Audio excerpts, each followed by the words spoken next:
Good morning. চা খাওয়া হয়ে গেছে। আজকে আমি তোমাদের সাথে চাটা শেয়ার করিনি। চা খেয়ে সব কাজ কমপ্লিট করে নিয়েছি। এবার আমি ভাত বসাবো আর ঘরও জল গুছিয়ে নিয়েছি। দাদা চলে আমি ব্যাগটা বেলায় দেখাচ্ছি। এই যে ঘর আমি সব গুছিয়ে নিয়েছি, জলের বোতলগুলো সব ভর্তি করা আছে। এই যে ঘরের বিছানা সব গুছিয়ে নিয়েছি। আজকে র্যাকগুলো গুছালাম, তিনটে র্যাকগুলো আমি গুছিয়ে নিলাম। এত ধুলো হয়েছিল যে কী বলবো।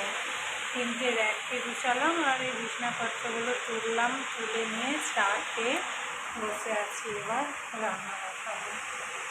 চলো টাটা।